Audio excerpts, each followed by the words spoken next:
في عز ما الدنيا دلوقتي مقلوبة علشان القس الأمريكي ده، مش عارف اسمه روبرت ايه، أسلم. لما سألوه قالوا له انت أسلمت ليه بعد 40 سنة مطالعة على الأديان، الدين المسيحي والدين اليهودي ودين الإسلام؟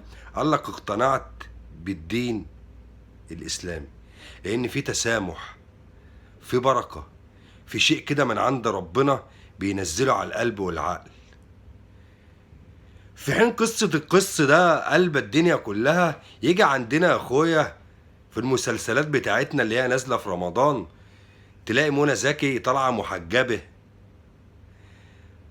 قسما بالله عاملة حواجبها تحس ان هي طالعة من المعتقل، حواجبها قد كده اهو، ورابطة الاشارب ولا رابطة الطرحة، حاطة 3 4 طرحات، وشها مكشر والتجاعيد باينه، وما بتضحكش، متزمته متلمذه. حضرتك عاوزه توصل لنا ايه يعني؟ احنا عارفين ان ديننا دين التسامح، دين البركه. رسولنا عليه الصلاه والسلام كان محترم، كان مؤدب، كان خلوق، كان متسامح، كان بشوش، كان مسامح. الناس اللي دخلت معاه في معارك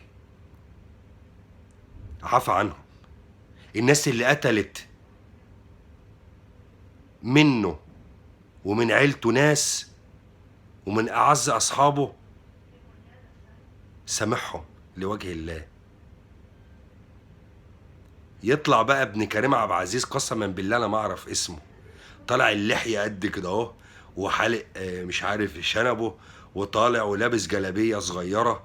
نعم نعم، صدقوني مهما عملتم مفيش حد هيقدر ينسى دينه.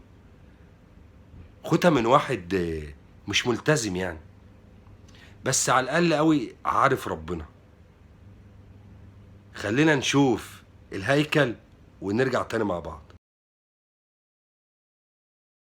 المشكلة بقى اللي تغيظك بقى اللي فيه بيقول لك بعض من الناس المتنورين، معرفش ايه المتنورين دي بصراحة، يعني انا بقى انا اعرف ايه اللي النور عكس الضلم، ففي ناس مضلمين وفي ناس متنورين. بيقول لك ده حرية شخصية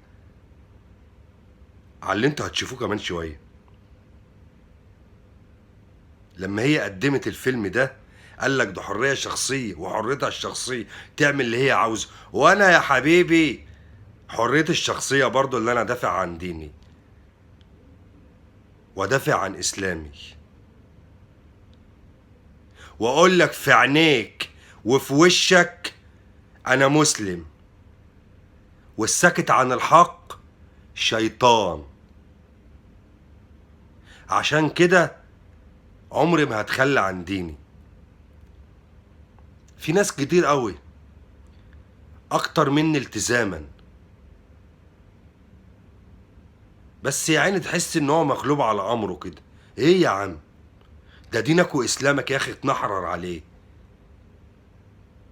دفع عليه.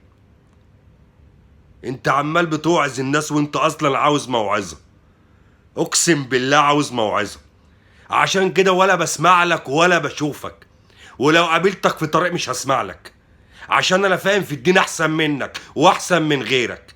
المفروض ان مريم وشريف واخدين الملوخيه بالارانب دي ورايحين يسهروا مع اصحابهم، لان في اليوم ده في خسوف للقمر. مريم بتشرب ولكن من ورا جوزها شريف، لان هي كانت عملت حادثه زمان وقتلت واحد وهي سايقه. قبل ما يخرجوا بتقول لجوزها ان هي نسيت التليفون، ولكنها ما بتكونش نسيته، ورجعت الاوضه عشان تقلع الشوز وبتحطها في البوك وبتخرج حافيه. مش عايزين بقى ناخد موقف من مريم، لان كما قالت مريم والله اللي اختشوا ماتوا. فعلا ربنا يتوب علينا من اللي احنا بنشوفه واللي احنا لسه هنشوفه